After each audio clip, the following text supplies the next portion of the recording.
So that's in part due to you. So even though you're not there, how do you feel about that kind of being your legacy, even though they don't talk about you? I think I dropped the pipe bomb on CM Punk. Is it true? You can ask for time off? Like, yeah. Look, am I making this up? No. Would Chicago lie to you? And Finn Balor just left and took time off to get married too. But you get married and you come home to legal papers.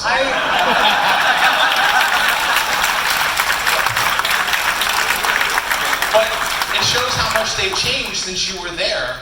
I think a big part of that was you banging your head against the wall trying to break it down.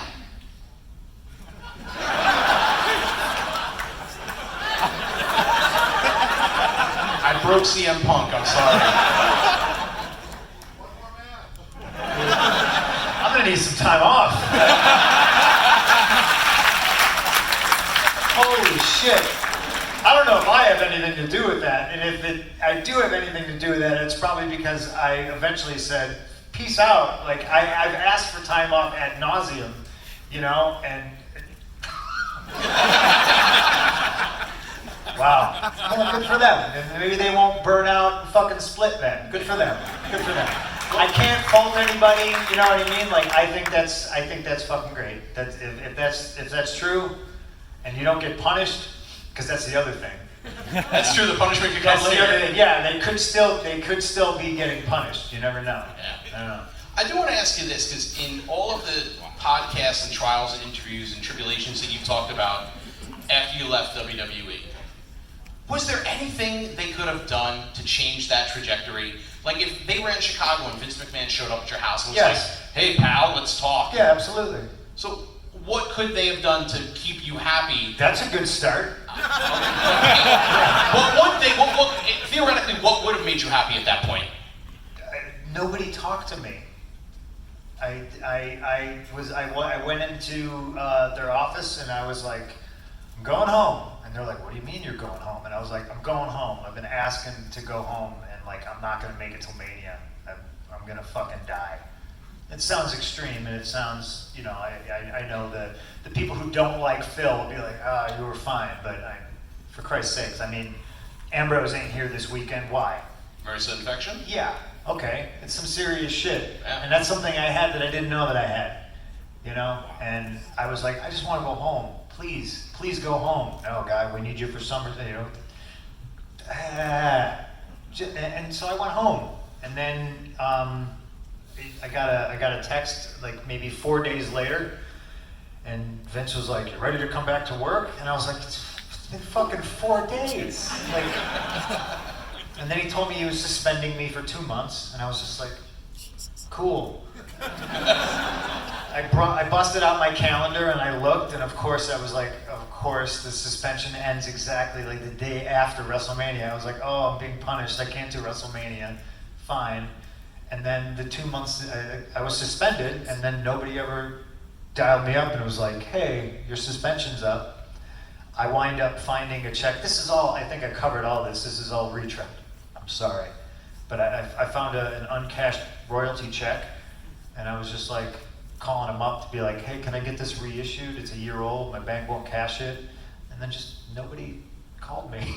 They ghosted you. Nobody called me back. And then, you know, and then 2 days before I was getting married, somebody gets a hold of me and they're like, hey, you know, this, that, blah, blah, blah. And I was just like, hey, can I talk to you when I get back from my honeymoon?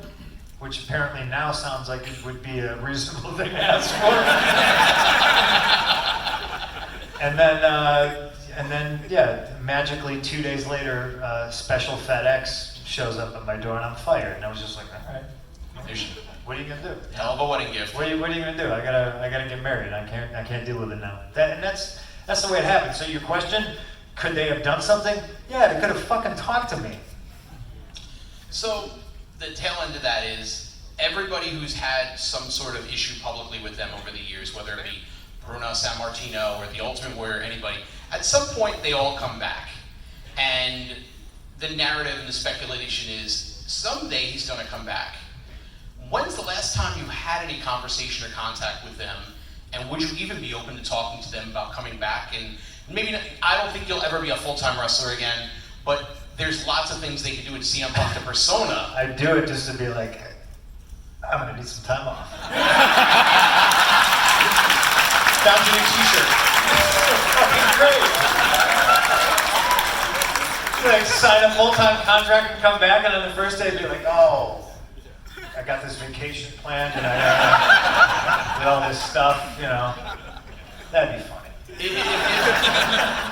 If Paul Levesque or Vince McMahon called, would you take the call? Would you be open to having a conversation? Dramatic pause.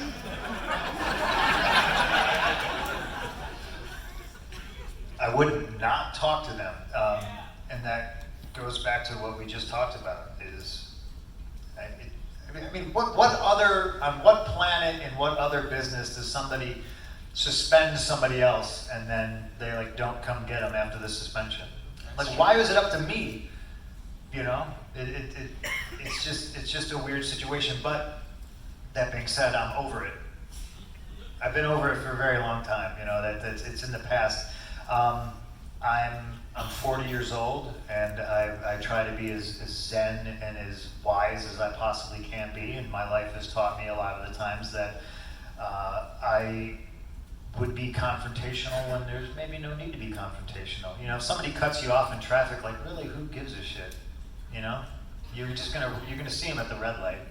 People who are racing to that red light, I'm not racing to that red light anymore.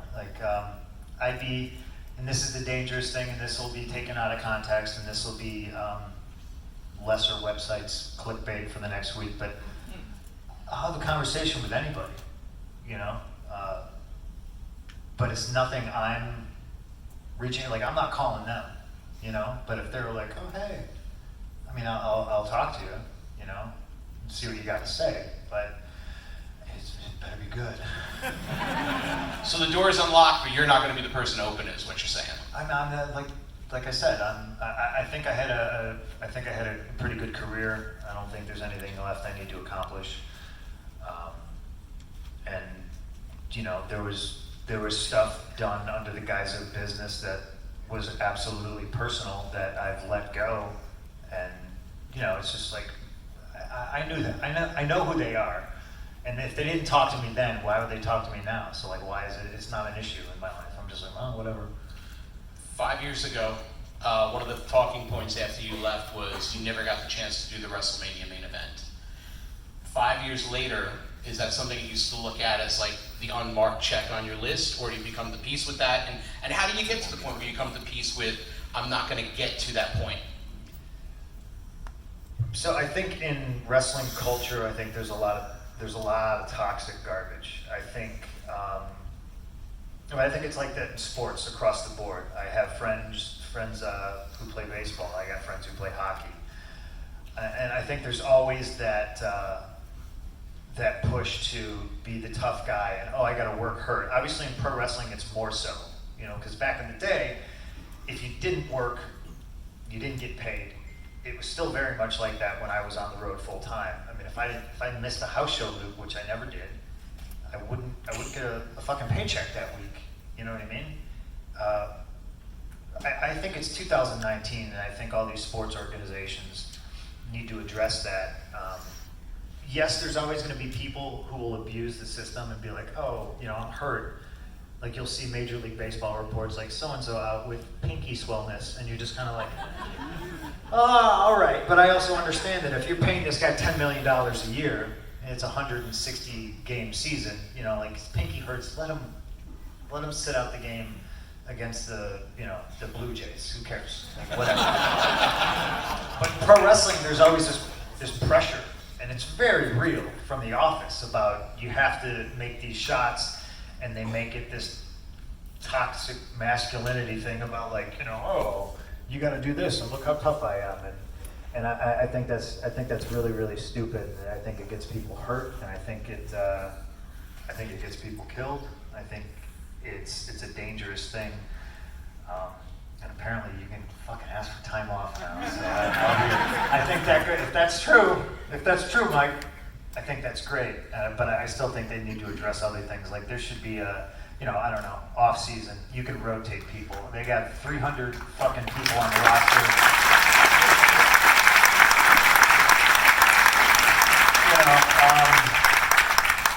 Every sports organization, every team should have a professional neurologist on hand for concussions. It's something that I know they don't do.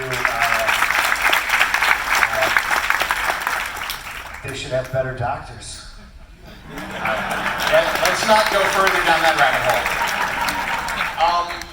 You talk about the pressure of making the towns, but I also think, having interviewed probably thousands of pro wrestlers at this point, a lot of it is also self-inflicted and self-pressure.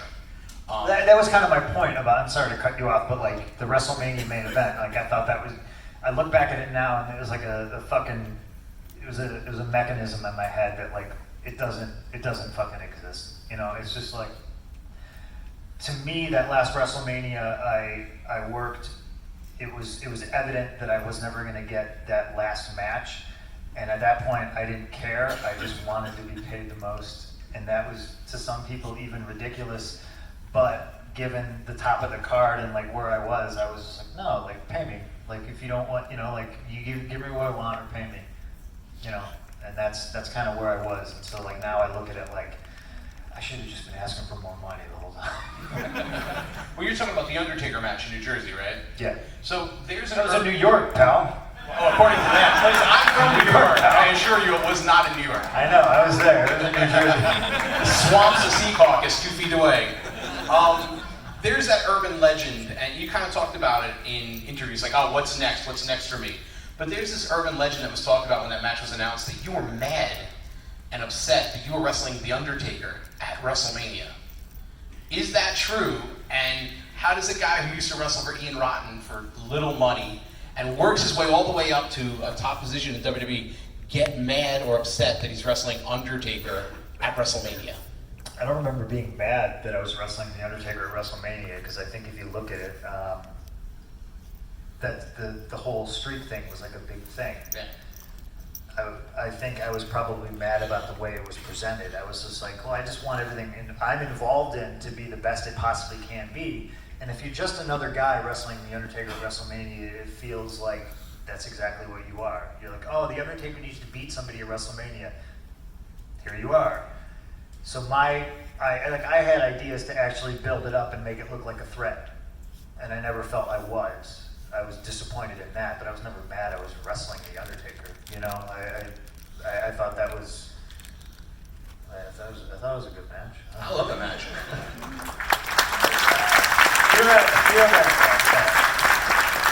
So, getting back to the pressure that guys put on themselves and women put on themselves to perform, Harley Race was a huge influence in you, and he just passed away a couple of weeks ago, unfortunately. Talk about his influence, because there are times that you would talk about what would Harley do as kind of being your mindset at times, and he's the guy who was one of the most important wrestlers of his time period, one of the last traveling NWA World Heavyweight Champions, and a legitimate tough guy who beat up Vince McMahon allegedly, and pulled a gun on Hulk Hogan allegedly, and all these other crazy stories you hear about him, which I heard the Vince story was true this week. Les Thatcher told me that, so someone blame him if it's not. Well, it must be true then. Yeah. I read it on the internet, so. That's it. Well, on certain sites. But talk a little bit about Harley. Talk a little bit about Harley and his influence on you and what it was like learning under him. I mean, I wish the guy was still around. And this might sound really, really cruel, but the last couple of years weren't kind to Harley. So it's just like, now that he's passed on, I feel like it's more of a relief. He wasn't surrounded with like a whole bunch of, he's watched everybody go, and then I know the last time I spent a little bit of time with him, he was in and out. He didn't know who I was, 1 second, and then the next second he would. So that's life, right? Harley was kind of a guy that I never thought I would ever wrestle, not that I wrestled him. He did take a bump for me though, so that's pretty cool. but I never thought I would work for him or anything. And my buddy Ace moved back to Kansas City, and he started working for Harley, and he wound up buying Harley's gym, running Harley's gym. And Harley would bring me in anytime he could. And I want to say, like, one of the first times I got to quote unquote work with him is when he was brought in to do was it Mid-America Wrestling, like a title tournament. He refereed the finals, and I was in that match, and I just remember him being like, all that 1, 2, 1, 2, 1, 2 shit. Good job, do Sam. That. And I said, yes, sir. Because he couldn't get up and down to count to 3, you know what I mean? And it taught me a valuable lesson. It was just like anytime the Crusher would cover somebody, that was a finish, because nobody kicked out on the Crusher. And it was like one of those light bulbs that he helped set off over my head that he didn't inadvertently explain to me, but it was like one of those things that, like, oh, I get it now. And every time I was on the mat, like somebody headlock takeover, he'd come over to check on me, make sure my shoulders went down, and he'd stick his fingers up my nose. And his nose were just like, his fingers were like gigantic. So it hurt. It wasn't like, oh, he's got his fingers. No, it was Out like, of here. and they smelled like nicotine, like cigarettes. Like, it was brutal. And that was the same night. I can't remember if he took a bump for me that night or if it was a different time, but that was the famous story of spent all night in the bar with them, and then I had to give him a lift in my brand new car back to the hotel, and he threw up all over my car. Oh. That's a good one. There's a whole new generation of people who probably don't know that story, but then, man, It's quite the badge of honor. it's very strange. I remember at the end of the night, like he barfs in my car, and he's like hardcore about it, because he's like throwing up in his mouth, and then he's spitting it out the window as we're driving. And I start to like pull over, and he famously says, as he chokes down vomit that's in his mouth, Ugh. "Don't pull over. It'll alert the authorities."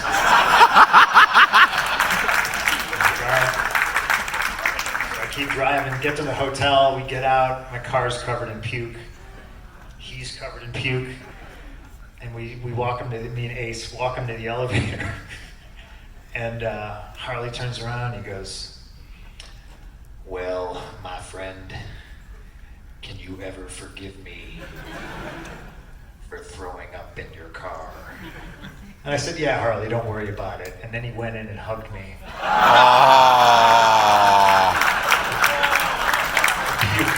He had puke all over his chest, and I was just like...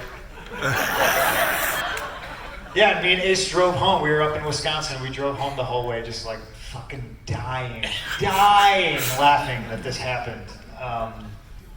I got a ton of Harley stories. I got the one about the Ultimate Warrior, which I can't say. And if you've seen Dave Chappelle's new stand-up, Oh, wow. Yeah. Sticks and stones. you know why I can't tell that story. And Harley used to walk around with a taser.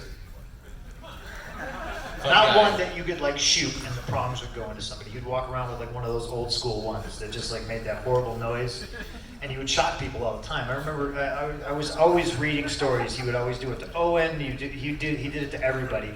Thankfully, he never shocked me, but he would always stand next to me and press the button, and it would scare the living shit out of me. So I was always in fear anytime I was around him. He had that taser in his hand that he was going to jam the thing into my leg, and I'd probably pee myself. So, I mentioned earlier you were one of the early definitive personalities in Ring of Honor. And there was a time period where that company looked like it was about to fall apart. And you and Samoa Joe walked into a ring in Dayton, Ohio, and you did a 60-minute match. And the narrative, yeah, it was awesome.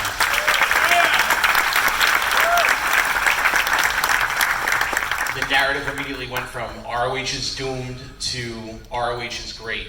And you went on to do a trilogy of matches with Joe, one in Chicago, the final one in New Jersey. Those matches don't get talked about or celebrated as much as some of the other stuff that you've done. Obviously, the WWE stuff is on a bigger scale. Talk a little bit about those matches and the mindset of walking in knowing you've got this company in your back and you've got to try and fix it and make it better. I don't know if we ever approached it like that. I really don't. Really? Yeah, I don't think me and Joe were like, well, this is it. I think we were just like, fuck it, let's just go have fun and let's tell a cool story. I really want to use the headlock a lot, and you, Joe, was just like, great, whatever. I don't think we put pressure on ourselves in that regard. I just think it's like kind of like next man up thing.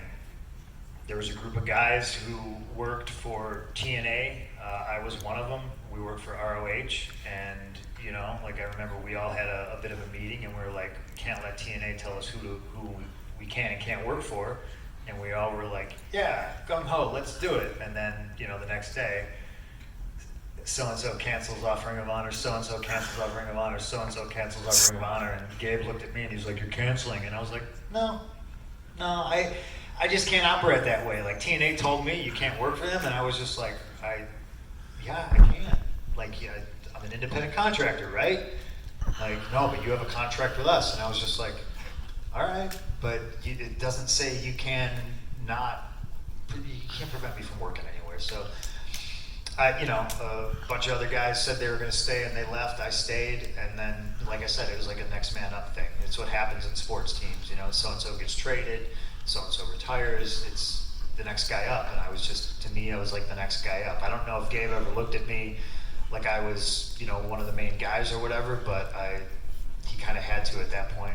There was, like I said, there was nobody left, and I wasn't supposed to wrestle Joe, and I'm the one who floated the idea of a 60-minute draw, because I was just basically like, well, if Joe just beats me, then he just beats me, and there's nowhere else to go. Who's he going to work with next? So I think the idea of the trilogy came based out of that, and it was almost out of necessity. But I don't know if me and Joe ever approached it like we were saving anything. We were just maybe thankfully too young and naive to realize that like if we shit the bed, that it probably wasn't going to be in a Ring of Honor anymore. Okay, sure. And like that's the politics. Maybe that's all true. You know what I mean? Maybe in their minds they were really like, oh no, yeah, you should win and then go right back into retirement. But I was like, this is a bad idea. And again, no, trust me, pal. I've been doing this a lot longer than you, and I just gotta go, all right, okay. So, we talked a little bit about butting the heads and the archaic stuff. What are the good memories that come out of that run? Because, you got to work WrestleMania main events, Living Color plays you to the ring, you do the pipe bomb that everybody still talks about. The match with Cena in Chicago is one of the few matches that I regret not traveling to see, because it was like a perfect moment in time for you, and it was a great match, one of Cena's best matches ever, I think. When you look back on it, I think the way it ends, a lot of people think about the ending, and there's a lot of negative there. What were the positives of working for WWE and the opportunities? They made a documentary about you. You got to travel the world. You worked hard, but you got a lot of things out of it as well. When you look back on it now, 5 years removed, what are the positives? You met your wife there, so there's a positive right there. But what are the positives when you look back and you go, that was cool? Well, I think I always loved the old school guys, and I tried to model myself after them. So obviously, the closest thing I could come to being a Harley Racer, traveling NWA World Champion, was being the WWE World Champion at the time and traveling doing that. So that was always fun. I romanticized the different town, different match, different people. I would constantly pitch ideas about shuffling up house show cards. I always wanted to keep it the same. This billion-dollar company, I would be like, let's, I was a babyface, so I needed bad guys. I remember always pitching, let me do, 30-minute Iron Man matches with some of these guys. Like, I remember saying Swagger, Dolph, like all these guys, and like Michael Hayes would tell me they couldn't figure out how to put a clock on the Titantron, and I was just like, $1 billion company. Yeah. I don't find out. Well, we can't figure out how to put a clock on Titantron. I was like, let me look at it. I could probably figure it out. Give me a screwdriver. Those are the best memories. Like traveling with Kofi. Just having, I remember anytime I got to work a house show with Daniel Bryan, it was like always super awesome. And I just enjoyed working with a myriad of different guys who had different styles. you know, in my opinion, always at least pulling a decent match out of him, you know. So I mentioned the Money in the Bank match with Cena, which is probably going to end up being maybe your most celebrated match ever. He's started to move on from WWE. He's moving to the Hollywood platform as well. He's got a Nickelodeon movie coming out in November. Did he ask for time off? Or He just took it. I think he just exited stage left and said, "You can't see me." Thoughts on? Didn't mean that to be a knock on WWE. I promise. Thoughts on working with Cena? What was it like with him? He was the top guy there, the closest equivalent to a Hulk Hogan in the '80s for that company. What was it like working with him creatively? What was it like that night in Chicago? And thoughts on Cena moving on from WWE when he's been such a big part of their identity the last 15 years? You're gonna get another Michael Hayes impression. I hope you all enjoy the Michael Hayes impression.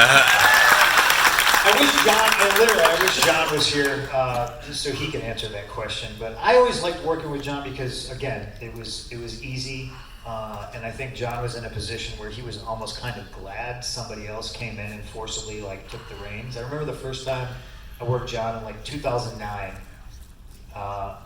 and you know, in wrestling, the bad guy normally calls the match. It's just kind of traditionally how it went. And I remember locking up with John, and like he was doing an appearance, so like we couldn't talk about the match, and I hated talking about matches anyway. It's like John Cena, you know what he does? He does the 5 things, and like that's it. So if you can't figure that out, you know you're in trouble. And I remember Mike Chioda was the referee, and I remember locking up with John, and like grabbing a headlock and taking him over. And, you know, I'm happy just to sit there a minute and like kind of get the lay of the land. And he started going, tackle, drop down, hip toss, and he starts like calling all this shit, and I was just like, and I remember just looking over at Kyoto and I go, Mike, who the fuck's calling this match? And he's laughing so hard, he was like trying to hide his face, and John just went, oh. Okay. I think John was stoked that he didn't have to be that guy directing traffic, and he let me do whatever the fuck I wanted. So I think he was relieved, but I also think that's how we worked together really well, you know, because you talk about, I never like to take credit for shit, because at the end it doesn't matter.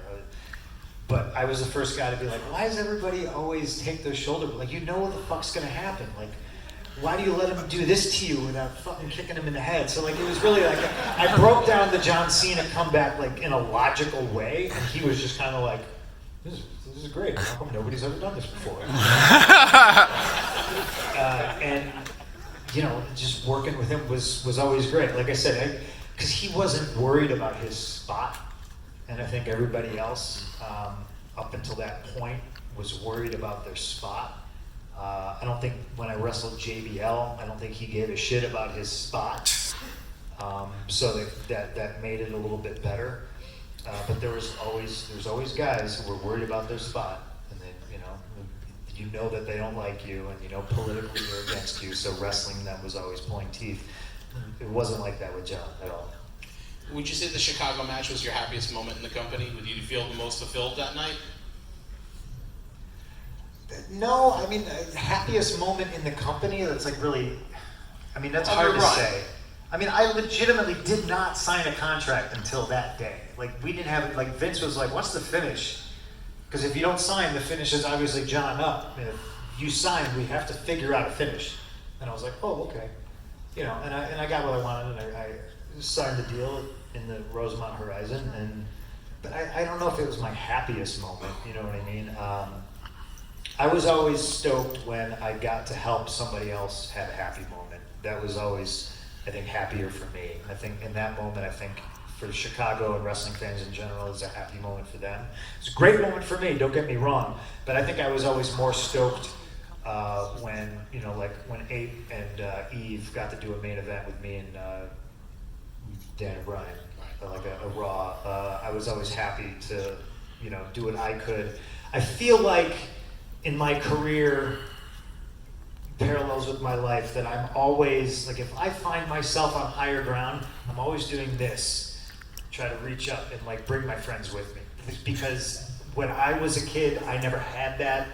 So I'm always empathetic to that, and I always want to bring everybody for the ride. I always want to bring everybody up and bring everybody along. I always try to get my friends jobs. I always try to, work with my friends to bring them up. If I'm up, a level, I'm always just like, come on, let's go. Here, I kick this door in. Let's all go. If you want to go fast, you go alone. If you want to go far, go together.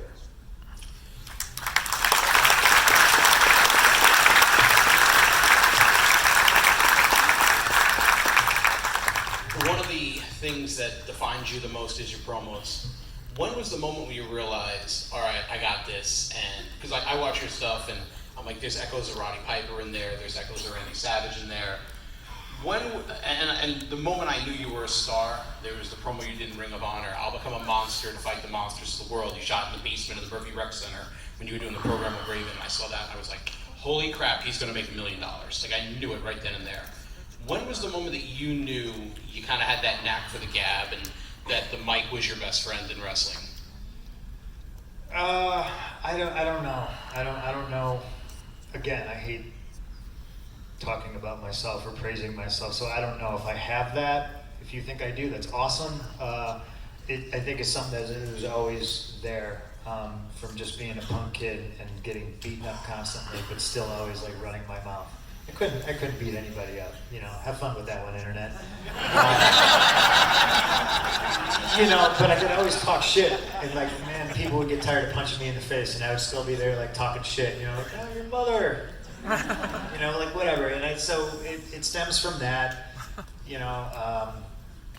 And I think Mid-America Wrestling really kind of molded, because that was when I really started the straight edge thing. And to me, it was easy because pointing at people and being like, I don't do this thing that you're currently doing, so fuck you, I'm better than you, it was always kind of resonated. It makes people mad. And there'd be a lot of people at the shows who came to the Knights of Columbus because the beer was cheap.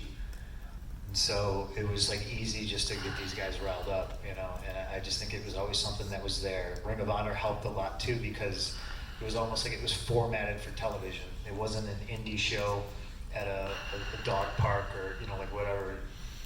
I had to kind of like reel myself in, and I had time constraints.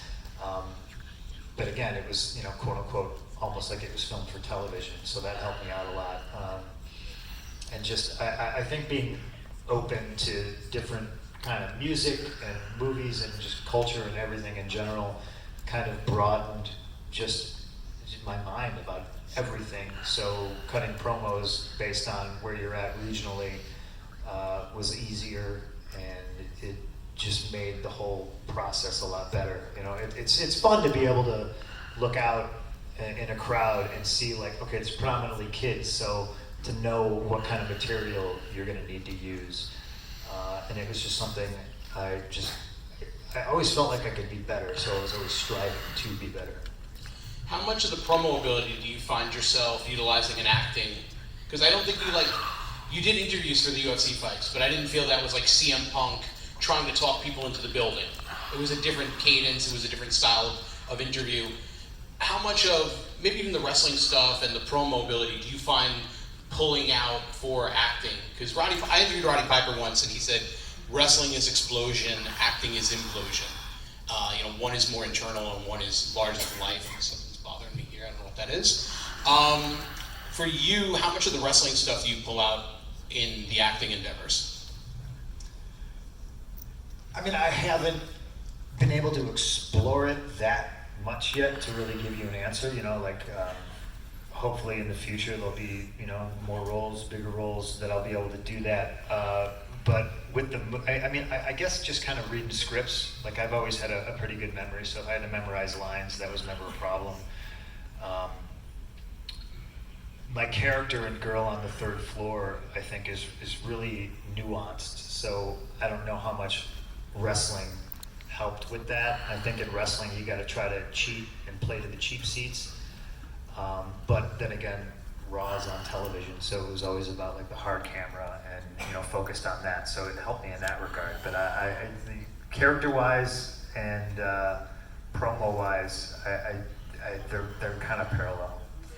How much of the wrestling stuff do you pull out in the acting endeavors? Because I don't think you you did interviews for the UFC fights, but I didn't feel that was like CM Punk trying to talk people into the building. It was a different cadence, it was a different style of interview. I think You had the chance to do some Marvel comic stuff, including the Drax series. Was it weird writing Drax since Dave Bautista performs him? Like, were you doing it with Dave's voice, or like? Yeah. It's just, curious. I wasn't, because I'm a comic book nerd from way back, so I was almost doing it with like Jim Starlin Drax voice, if that makes sense. But no, it was a complete trip. You know, being buddies with Dave. Dave's playing this character, and I'm writing the comic book. Like I thought it was super neat. It's like one of those things the universe does to like just kind of be like, hey, isn't this funny? You know, and I appreciate you, universe. Your wife wrote an amazing book. Phenomenal. If you haven't read it, the book will out of your way. I know a lot of times when you talk about things publicly, sometimes the aftermath is not always the most fun for you.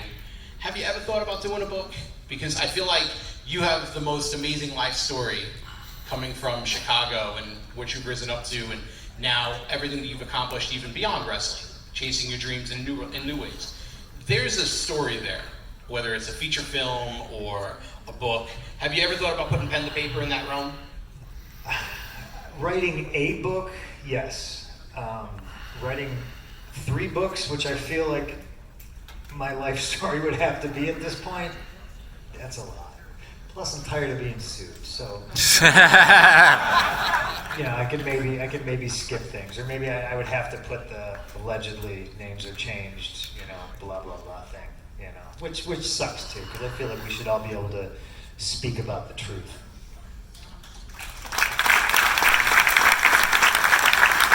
I also saw the hell that my wife went through writing a book, so I don't know if I want to experience that. Plus, she wrote a really great book, and I don't need her over my shoulder going, you know what you need to do? Okay, I know you're the expert, New York best time seller.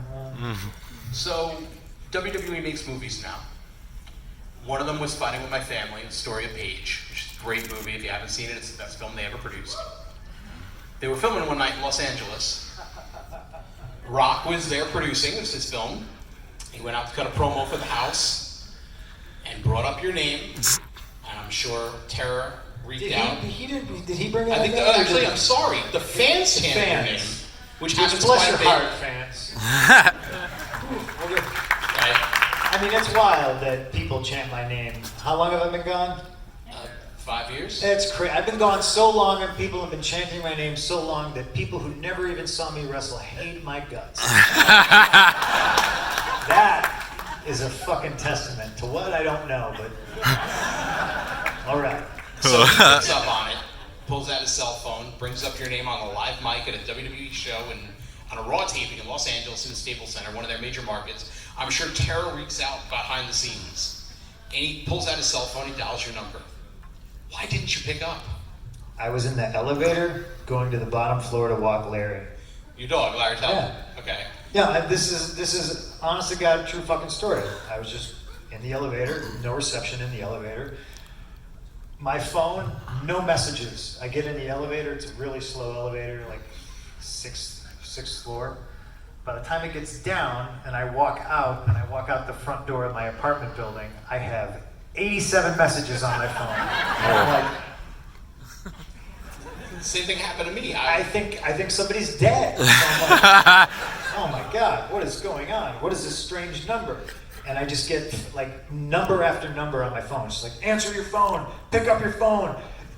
Why aren't you answering your phone? And I'm like, fuck, who's dead? This sucks. So I get outside, and I'm like, Larry's a terror, so I'm like, I gotta make sure he's not trying to bite anybody, and I'm like walking, I'm like trying to look at my phone to figure out like what's going on, and that weird number comes up again, and I'm like, I don't know, and I'm trying to answer it, but it's like not going through, and I'm like, what the fuck is going on? I had no idea what was going on until like, I'm done with the walk, and I finally figure out, okay, oh, Rock's calling me live from the Staples Center.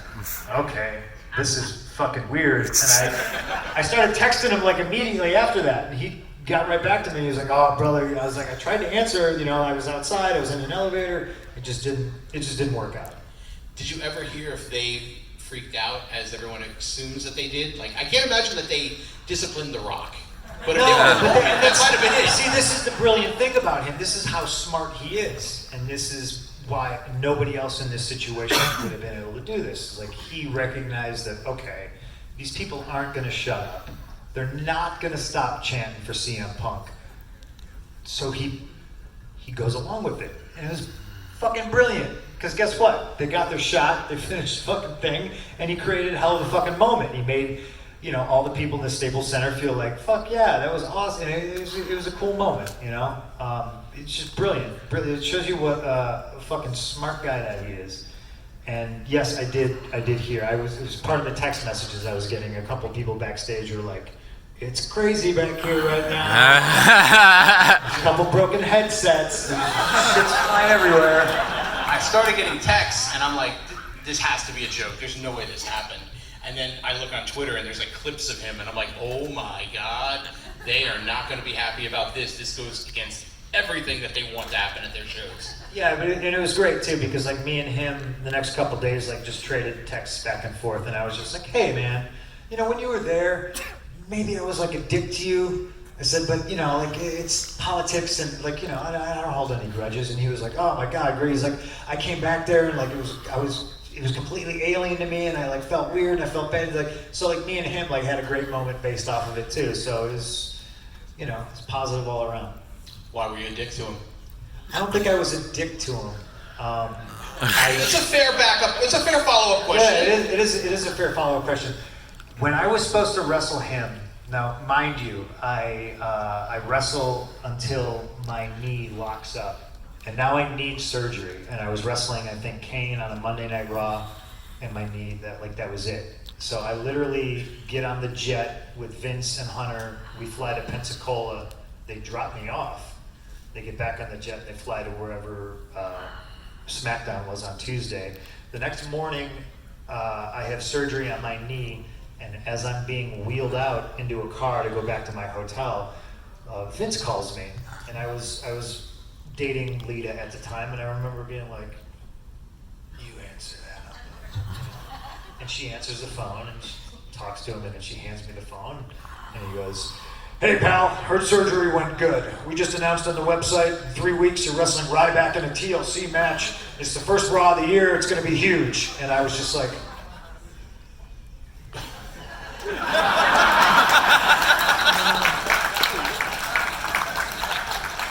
Give him time off. that's the foundation of me in a year being like, I gotta go home. Like, No, we got keep going. damn it, Scott Hudson.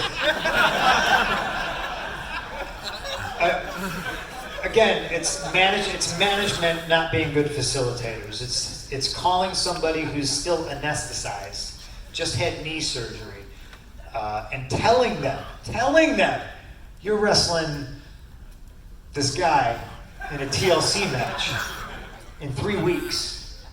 And I remember when I finally did come to the next day, I was on the phone with Vince, and I was like, Vince, like my knee. And he goes, oh, so-and-so came back from that surgery in 2 weeks. And I was just like, fucking great. But, like, what if something goes wrong? What, like, there's just too much. And to announce it on the website before you even talk to me, it's a little much, And then, but again, like, choke it down, be a good soldier, that toxic shit, oh, it's got to keep going, It's No just, time off. just fucking wild, Yeah, I should have been like, hey, can I have a vacation? But no. So when I wrestled Brock, I remember the first time. I don't know if I'd met him, so maybe he'd been around. But I went, and it was in Tampa, and the night before, it was requested that I go to his hotel rooms. He's got the whole suite in this Tampa hotel, and I walk in there, and it's him. It's Brian Gewirtz. It's his assistant. There's like 2 other people in the room. So I'm immediately like, fuck, I'm outnumbered, And I remember somebody who I didn't know, who was, part of his team, walking up to me and handing